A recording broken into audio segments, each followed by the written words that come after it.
রাজধানীর উত্তরায় একটি 7তলা বাড়িতে আগুন, 5 জনের প্রাণহানি, আহত 13 জনকে কুয়েত মৈত্রী হাসপাতালে ভর্তি।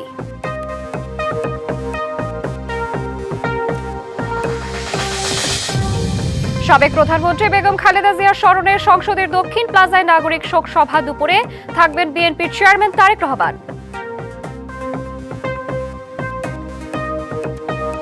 রাজধানীর উত্তরার 11 নম্বর সেক্টরের একটি 7তলা বাড়িতে আগুন লেগে প্রাণ হারিয়েছেন 5 জন। ফায়ার সার্ভিসের 2টি ইউনিট সেখানে কাজ করে আগুন নিয়ন্ত্রণে আনে। এ সময় জীবিত উদ্ধার করা হয় 13 জনকে। ফায়ার সার্ভিস জানিয়েছে, সকাল 8টার কিছু আগে আগুনের খবর পেয়ে উত্তরার 11 নম্বর সেক্টরে যায় অগ্নি নির্বাপক দল। 7তলা ভবনের 2য় তলায় আগুন ছড়িয়ে পড়ে। প্রায় আধ ঘন্টার চেষ্টায় নিয়ন্ত্রণে আসে আগুন। নিহত হন একই পরিবারের 3 জন সদস্য সহ 5 জন। আগুন লাগার কারণ ও ক্ষয়ক্ষতি সম্পর্কে বিস্তারিত এখনো জানা যায়নি। সাবেক প্রধানমন্ত্রী বেগম খালেদা জিয়ার স্মরণে জাতীয় সংসদ ভবনের দক্ষিণ প্লাজায় আজ নাগরিক শোক সভা। নাগরিক সমাজের ব্যানারে এই শোক সভা শুরু হবে বেলা 2:30টায়। অংশ নেবেন বিভিন্ন রাজনৈতিক দলের নেতারা সহ বিভিন্ন শ্রেণী পেশার মানুষ। বৃহস্পতিবার রাজধানীর কৃষিবিদ ইনস্টিটিউটে সংবাদ সম্মেলনে এ তথ্য জানানো হয়। এতে প্রায় 5,000 অতিথিকে আমন্ত্রণ জানানো হয়েছে। বিএনপি চেয়ারম্যান তারেক রহমান সহ বেগম খালেদা জিয়া পরিবারের সদস্যরা থাকবেন বলে জানানো হয়। শোক সভায় সভাপতিত্ব করবেন সাবেক প্রধান বিচারপতি সৈয়দ আর মোসাদ্দির হোসেন।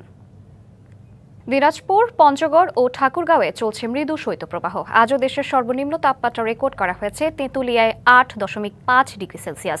কনকনে ঠান্ডায় বিপর্যস্ত জনজীবন। ঠাকুরগাঁওয়ের সর্বনিম্ন তাপমাত্রা রেকর্ড করা হয় 9 ডিগ্রি সেলসিয়াস। কুয়াশার সঙ্গে হিমেল বাতাসে স্থবির হয়ে পড়েছে স্বাভাবিক জীবনযাপন। এদিকে চুয়াডাঙ্গায় টানা 8 দিন শৈত্যপ্রবাহের পর গত মঙ্গলবার তাপমাত্রার পারদ কিছুটা বাড়লেও আবার শুরু হয়েছে মৃদু শৈত্যপ্রবাহ। আজ সর্বনিম্ন তাপমাত্রা 9.7 ডিগ্রি সেলসিয়াস। ঠান্ডাজনিত রোগের সংক্রমণও উদ্বেগজনক হারে বেড়েছে।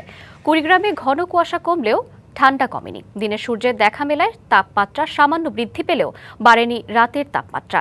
জেলায় সর্বনিম্ন তাপমাত্রা 10.2 ডিগ্রি সেলসিয়াস। আবহাওয়া অধিদপ্তর জানিয়েছে, আজ আকাশ অস্থায়ীভাবে আংশিক মেঘলা থাকতে পারে। সে সাথে সামান্য কমতে পারে রাতের তাপমাত্রা। পবিত্র শবে মেরাজ আজ। ইবাদত বন্দিকিতে রাত কাটাবেন মুসলমানরা। হিজরি সনের রজব মাসের 26 তারিখে শবে মেরাজ পালিত হয়। ইসলাম ধর্মীয় বিশ্বাস অনুযায়ী মেরাজের রাতে হযরত মুহাম্মদ সাল্লাল্লাহু আলাইহি ওয়াসাল্লাম আল্লাহর সাক্ষাৎ লাভ করেছিলেন। এই রাত মহান সৃষ্টিকর্তার অসীম কুদরত ও রহমতের স্মারক হিসেবে বিশেষ মর্যাদার মুসলমানদের কাছে। আত্মশুদ্ধি ও আল্লাহর নৈকট্য লাভের জন্য কুরআন তিলাওয়াত, নামাজ, জিকির, দোয়া দরুদ, মিলাদ মাহফিলের মধ্য দিয়ে রাত কাটান তারা। বাদ জুমা বায়তুল মোকাররম জাতীয় মসজিদে আলোচনা সভা, দোয়া ও মোনাজাতের আয়োজন করেছে ইসলামিক ফাউন্ডেশন। ত্রয়োদশ জাতীয় সংসদ নির্বাচনে ভোটের দিন ঠিক হয়েছে 12ই ফেব্রুয়ারি। সারা দেশে বইছে সেই ভোটের হাওয়া। এ নিয়ে কি ভাবছেন সাধারণ মানুষ থেকে শুরু করে আগামীর জনপ্রতিনিধিরা? সে কথা জানাতে ডিবিসি নিউজের ইলেকশন এক্সপ্রেস ছুটে যাচ্ছে সব সংসদীয় আসনে। এখন আছে সংসদীয় আসন 241, হবিগঞ্জ 3-এ।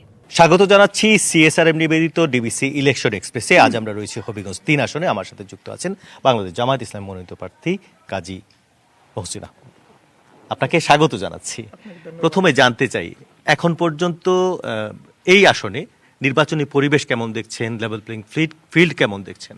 আলহামদুলিল্লাহ, এই পর্যন্ত আমরা যদি বলি লেভেল প্লেইং ফিল্ড বলতে যা বোঝায়, শতভাগ নিশ্চিত হয়েছে এটা আমরা বলতে পারি না।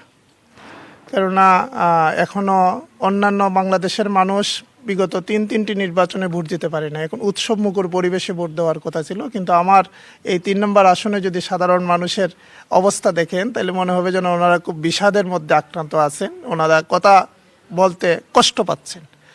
ওনারা ওনাদের প্রকৃত ইচ্ছাটাকে পেশ করতে পারতেছেন না কোনো এক অজানা আশঙ্কার কারণে। তো ঠিক আসলে লেভেল প্লেইং ফিল্ড বলতে যা বোঝায় আমরা এখনো বলতে পারি না সেটা পুরোপুরি নিশ্চিত হয়েছে। এখনো আমাদের অনেক ভোটারদেরকে, আমাদের কর্মীদেরকে বিভিন্ন জায়গায় হুমকি দামকি দেওয়া হচ্ছে। বিভিন্নভাবে এজেন্ট দিতে দেওয়া হবে না, দাওয়াতি কাজ করলে তাকে পুলিশ দিয়ে হয়রানি করার চেষ্টা করা হচ্ছে। এই কারণে আমরা বলি যে মানুষ যে উৎসবমুখর পরিবেশে ভোট দেওয়ার কথা ছিল, সেই উৎসবমুখর পরিবেশ তৈরি করাটা এখনো নির্বাচন কমিশনের পক্ষ থেকে সেটা নিশ্চিত করা সম্ভব হয় নাই। একটু জোটের বিষয় জানতে চাই। রাজনৈতিক জোটে তো এখন পর্যন্ত কিছুটা দোলাচল রয়ে গেছে। সেক্ষেত্রে আপনার আসনে আসলে কি পরিকল্পনা আপনার বা কি ভাবছেন সেই বিষয়টা? ধন্যবাদ। আমরা আসলে জোটের বিষয়টা তো কেন্দ্রীয় সংগঠনের নির্দেশনা, এটা কেন্দ্রের বিষয়। কেন্দ্র যখনই সিদ্ধান্ত দিবে তখনই আমরা সে অনুযায়ী কার্যক্রম আমাদের পরিচালনা করব। আমরা মাঠে ময়দানে আসলে দলের পাশাপাশি আমরা আমাদের জোটের পক্ষ থেকেই কথা বলছি, জোট থেকে যাকে এখানে দেওয়া হবে আমরা তার পক্ষেই কাজ করবো ইনশাআল্লাহ। ভোটারদের কাছে আপনারা গিয়েছেন এবং যাচ্ছেন, তাদের প্রত্যাশা অনুযায়ী আপনারা আসলে কি কি প্রতিশ্রুতি আপনারা দিয়েছেন তাদেরকে? আলহামদুলিল্লাহ, আমরা আসলে ভোটারদের তো প্রত্যাশা অনেক। বিগত সময়ে আমরা উন্নয়নের বয়ান শুনেছি, বাট উন্নয়ন সেই রকম না। আমার সদর উপজেলার রাস্তাঘাট সহ শিক্ষা ব্যবস্থা, চিকিৎসার অবস্থা খুবই খারাপ অবস্থানে আছে। তো আমরা মানুষদেরকে যেটা বলি যে বাংলাদেশের মূল সমস্যাটা হচ্ছে দুর্নীতি। আমরা প্রথমেই দুর্নীতিকে লাল কার্ড দেখাতে চাই। দুর্নীতিমুক্ত প্রশাসন, দুর্নীতিমুক্ত রাষ্ট্র যদি আমরা গঠন করতে পারি, মানুষের সকল সমস্যা আমাদেরকে সমাধান করা সম্ভব হবে। এই আসনে বেশ কিছু সাধারণ ভোটাররা আমাদেরকে বলেছেন যোগাযোগের ক্ষেত্রে একটি সমস্যা রয়েছে, বিদ্যুতের ক্ষেত্রে কিছু সমস্যা রয়েছে। ভোটার আগে সেগুলো বিষয়ে কতটুকু কাজ করতে পারবেন আপনারা যদি রাষ্ট্র ক্ষমতায় যান? ইনশাল্লাহ আমরা ওইটা অবলোকন করতেছি। আমরা মানুষের কাছে যাচ্ছি, রাস্তাঘাটের দুরবস্থা আমরা দেখতে পাচ্ছি। আমাদের অগ্রাধিকার ভিত্তিতে আমাদের কাজ হচ্ছে প্রথমত যোগাযোগ ব্যবস্থাটাকে নিশ্চিত করা, দ্বিতীয়ত হচ্ছে চিকিৎসা ব্যবস্থাটাকে নিশ্চিত করা। আমাদের গরিব চিকিৎসা রুগীরা যাতে সঠিক মতো চিকিৎসা পায়। আমাদের একটা মেডিকেল কলেজ হাসপাতাল আছে, বাট ওই হাসপাতালে যে পরিমাণ চিকিৎসক থাকা দরকার, যে চিকিৎসা সরঞ্জাম থাকা দরকার, সেই সরঞ্জামের অভাব আছে। যে কারণে আমার এলাকার রুগীরা এখানে আসলেই, আমাদের হবিগঞ্জে একটা কথা আছে, আসলেই রেফার্ড সিলেট অথবা ঢাকা। আমরা মানুষদেরকে আশ্বাস দিতে চাই আমার এলাকার সমস্ত রোগীদের চিকিৎসা যাতে আমার হবিগঞ্জেই হয়, এটাকে আমরা নিশ্চিত করার চেষ্টা করবো ইনশাআল্লাহ। অনেক ধন্যবাদ আমাদের সাথে যুক্ত হওয়ার জন্য। দর্শক, সিএসআরএম ডিবিসি ইলেকশন এক্সপ্রেসে এখন রয়েছে হবিগঞ্জ 3 আসনে। পরবর্তীতে দুপুর 2টার সংবাদে আমরা যুক্ত হব ভিন্ন কোনো রাজনৈতিক দলের প্রতিনিধি কিংবা তাদের প্রার্থীর সাথে। ডিবিসি নিউজের সাথেই থাকুন, সিএসআরএম ডিবিসি ইলেকশন এক্সপ্রেসের সাথেই থাকুন।